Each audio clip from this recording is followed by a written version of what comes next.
چپ چاپ والدہ صاحبہ کے ساتھ چلتا رہا، وہ شاپنگ کرتی رہی، میں خاموشی سے اسے تھیلوں میں بھرتا رہا۔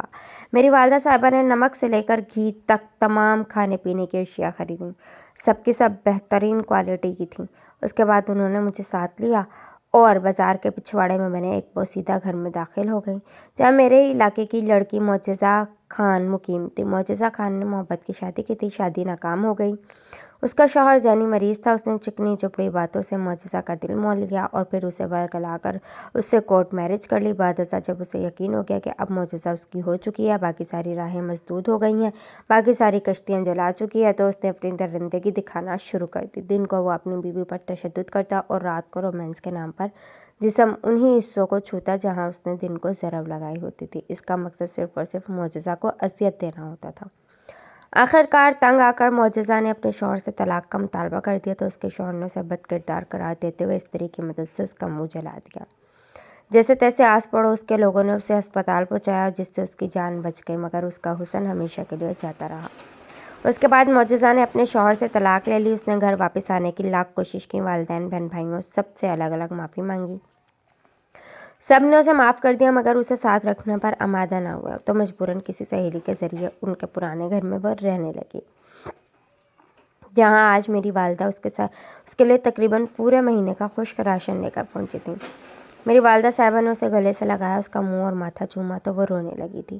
جب آنسو بہا کر دل ہلکا کر چکی تھی، میری والدہ صاحبہ نے اسے خود سے الگ کیا، پانی پلایا اور دلاسا دیا۔ ہم لوگ کچھ دیر وہیں بیٹھے رہے۔ گفتگو کے دوران پتہ چلا کہ معجزہ خان پچھلے 3 دن سے بھوکی ہے۔ بجلی کا بل نہ دے سکنے کی وجہ سے واپڈا والوں نے کنیکشن کاٹ دیا اور 3 دن سے وہ صرف پانی پر گزارا کر رہی ہے۔ میری والدہ صاحبہ نے اس کے لیے اسی وقت سوئیاں بنائیں، اس کو اپنے ہاتھوں سے کھلائیں اور کہا کہ وہ کوشش کرے گی تمہاری بجلی بحال ہو جائے۔ اسی دوران معجزہ نے میرے متعلق کوئی بات کی تو میں نے نظریں جھکائے جواب دے دیا۔ میری والدہ صاحبہ نے سمجھا کہ شاید میں نفرت یا حقارت کی وجہ سے معجزہ کی طرف دیکھ کر جواب نہیں دے رہا، لہٰذا انہوں نے مجھے آنکھوں میں آنکھیں ڈال کر جواب دینے کا حکم دیا، تو میں نے معذرت کرتے ہوئے اپنی والدہ صاحبہ کو بتایا کہ ماں جی، میں چاہ کر بھی معجزہ خان کی طرف نظر اٹھا کر نہیں دیکھ سکتا، مجھ میں ہمت نہیں پڑ رہی۔ میری بات سن کر میری والدہ صاحبہ سے پہلے معجزہ بول اٹھی۔ اس نے میری بات کی تصدیق کرتے ہوئے میری والدہ صاحبہ کو بتایا کہ واقعی اب جب بھی وہ باہر نکلتی ہے تو کوئی غیر مرد اس کی نظر سے نظر نہیں ملا سکتا۔ اللہ تعالیٰ نے اس کو ایسا رعب عطا کر دیا، شاید یہ سب اس وجہ سے کہ میں توبہ طائب بہت کرتی ہوں۔ اس کی بات سن کر میری والدہ نے اس کی ہاں میں ہاں ملائی اور اس سے مخاطب ہوتے ہوئے کہا کہ بیٹا افسوس، توبہ طائب ہو جانے پر اللہ تعالیٰ تو معاف کر دیتا ہے، مگر یہ انسان نہیں کرتے۔ اس کے ساتھ ہی ہم لوگ اجازت طلب کرنے کے بعد اٹھ کھڑے ہوئے، تو واپسی پر راستے میں میری والدہ نے بتایا کہ آج جو سامان ہم نے خریدا وہ ہمارے اپنے لیے نہیں بلکہ اللہ تعالیٰ کی رضا کے لیے اس کی مخلوق کو دینا تھا، اور اپنے حالات چاہے جیسے بھی ہوں پر اللہ تعالیٰ کی رضا کے لیے دی جانے والی چیز ہمیشہ ہمیشہ بہترین ہونی چاہیے۔ یہی وجہ ہے کہ آج میرا انتخاب بہترین تھا۔ سبحان اللہ۔ کلی نے سامان گاڑی میں رکھنے کے 15 روپے طے کیے اور سامان اٹھا کر گاڑی میں رکھ دیا۔ سامان گاڑی میں رکھنے کے بعد سامان کے مالک نے معاہدے کی خلاف ورزی کرتے ہوئے 5 روپے کلی کے ہاتھ پر رکھے۔ جب کلی نے اپنے حق کے لیے بحث کی تو سامان کے مالک نے اسے دھکا دیتے ہوئے سائڈ پر کیا اور گاڑی میں بیٹھ کر چلتا بنا۔ کلی نے ہتھیلی پر رکھے 5 روپے کو مٹھی میں بند کیا اور آنکھیں میچ لیں، مگر آنسو کہاں تھمنے والے تھے، وہ بند آنکھوں سے بھی بہہ نکلے۔ دکھ اپنی انتہاؤں کو پہنچا تو اس کے منہ سے نکلا، کاش کسی کا حق کھا جانے والے سمجھ سکتے کہ غریب کی دہلیز پر بیٹھی جوان بیٹیاں رحمت کی بجائے ان کے لیے طعنہ اور تکلیف کے ساتھ ساتھ زحمت بنتی جا رہی ہیں۔ اسی دوران ایک اور سواری نے آ کر اسے سامان اٹھانے کا کہا تو انتہائی خوش اخلاقی سے بات کرتے ہوئے رزق حلال کمانے کے لیے وہ نئے گاہک کی طرف چل پڑا۔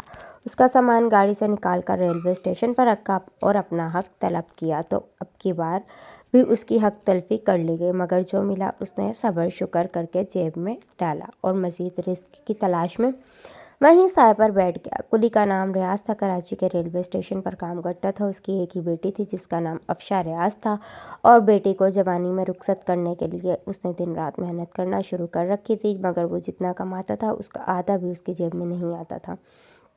بیٹی کے لیے جہیز جوڑنا تو دور کی بات، اس مہنگائی میں صرف 3 وقت کی روٹی بھی بمشکل پوری کرتا تھا۔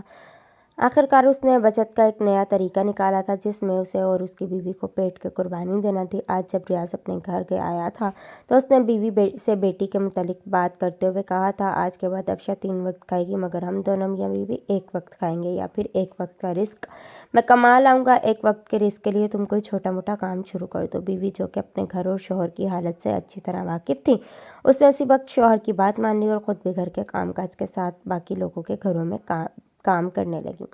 یوں افشا ریاض 3 وقت اور اس کے والدین 2 وقت کی روٹی کھا کر اپنی محدود کمائی سے بچت کر کے اپنی بیٹی کو رخصت کرنے کے لیے پیسے جمع کرنے لگے۔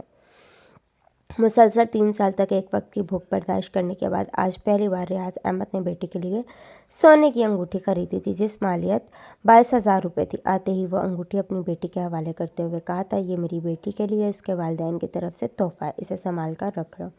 افشا نے انگوٹھی پکڑی اور اپنے پاس محفوظ کر کے رکھ لی۔ چند دن بعد ہی افشا ریاض راتوں رات اپنے محبوب کے کہنے پر گھر چھوڑ آئی اور انگوٹھی بھی ساتھ لے آئی۔ صبح جب اس کے والدین کو افشا کے چلے جانے کی اطلاع ملی تو وہ اس صدمے سے چل بسا، اور جب افشا کو اپنے باپ کی موت کا اپنے محبوب کے منہ سے پتہ چلا تو اسی محبوب کے سینے لگتے ہوئے افشا نے طنزاً کہا تھا، میرا باپ میری محبت میں نہیں مرا بلکہ ایک سونے کی انگوٹھی کے صدمے سے مر گیا۔ دوسری طرف اس کے محبوب نے کہکا لگایا اور افشا ریاض سے اپنی ہوس مٹانے لگا، جبکہ افشا کی ماں بیٹی کے چلے جانے اور شوہر کے مر جانے سے نیم پاگل ہو گئی تھی۔ بعد ازاں کراچی میں ہی ٹرین کے نیچے آ کر خودکشی کر گئی تھی۔ وقت کا کام ہوتا ہے گزرنا، وقت گزرتا گیا، نام نہاد محبوب کی محبت کم ہوتی گئی، بلکہ یوں سمجھے کہ محبوب جی بھر کر اپنی حواس مٹا چکا تھا۔ افشا ریاض 2 بچوں کو جنم دے چکی تھی تو اسے سمجھ آ گیا جو ایک غیر محرم نے کی وہ محبت نہیں، دھوکہ تھا۔ جو والدین نے کیا وہ فقط قربانی نہیں، محبت تھی۔ مگر اب وقت گزر چکا تھا، افشا ریاض کے محبوب کا جی بھر چکا تھا، لہٰذا اس نے افشا سے دونوں بچے چھین کر اسے طلاق دے دی تھی۔ بچوں کے چھن جانے کے بعد اسے پتہ چل گیا تھا کہ اس کا باپ انگوٹھی کھو جانے کی وجہ سے نہیں، بیٹی کے بچھڑ جانے اور بھٹک جانے کی وجہ سے مرا تھا۔ بچوں کی دوری کی وجہ سے افشا ریاض بھی پاگل ہو گئی تھی۔ بہت عرصہ تک وہ بھی ریلوے اسٹیشن پر بیٹھی اپنے باپ کو ڈھونڈتی رہتی تھی اور بھیک مانگتی رہتی تھی۔ پھر کسی دن ایک نیک دل انسان نے اسے اٹھا کر ایک فلاحی ادارے کے سپرد کر دیا تھا، جہاں آج بھی وہ محبت کے نام پر گھر چھوڑنے والی لڑکیوں کے لیے عبرت بنی بیٹھی ہے۔ شکریہ، اللہ حافظ۔